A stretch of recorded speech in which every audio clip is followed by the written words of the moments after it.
Okay, having done very little research and not knowing whether or not my plan is going to work, I am going to make this wig. Okay, seems, I was gonna say easy enough, but we all know it seems complicated. I have purchased one black wig. I had the forethought to get a lace front wig so that I could pull the hair back and it wouldn't show the seam. I learned this trick from someone online and I would tag them, but I don't remember who it was, where you take the little size adjuster hooks and you pull them together and clip them at the bottom so it'll hold the wig on. Mine are a little weak plastic, so I'm gonna hold them together with this. I got hot and I'm wearing gloves because I don't want to get hairspray all over my hands and be all sticky. Sticky is my least favorite sensation. So what I'm going to start with is I'm going to tease up the underlayers of the hair.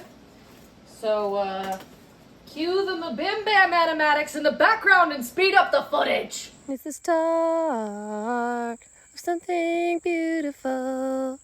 A small acquaintance. Body. So in the movie, Sarah has mad bump it energy. So I did buy a couple extensions that I'm going to sew into the lace of the wig and then tease up. And it's not going to be as big as hers, but I think any amount of body that I get is just, I'm going to accept that. That's going to be good enough. Tutorial moment. Here I'm doing a knot called a quilter's knot, which is technically for quilting, but it's really makes sewing quite easy. You just wrap the tip of the thread around the needle, pinch it between your fingers, pull it all the way down the string, and by the time you get to the bottom, boom, you've got a knot. Sewing these extensions to the wefts was way easier conceptually than literally. There was a lot of tangling and clumping, but I was gonna tease it all up anyway, so I figured it was fine. But the end result was pretty good, and there it is. Ta-da! Teased out. And there's the second one, boop. And a boop for the third one. For the fourth and final extension, I just pulled all of the hair forward, exposing the highest weft, and tied it up on the top to add some height to it. And again, this was genuinely difficult. Like, it was hard to get the needle through, and then it was hard to get the needle out without messing up the hair. So for styling, I'm a short hair girly, and I couldn't think of a good way to hold the hair back without a part other than to do a braid, which I ended up taking out because then I did braids from the side to create a garland effect, and those rendered the back braid completely pointless. But then, of course, I had forgotten to hairspray the top to hold it in place, and when I went to brush the hairspray in, the side garlands caused it to bunch up, so I had to take them out. And here's me doing the braid on the left from start to finish.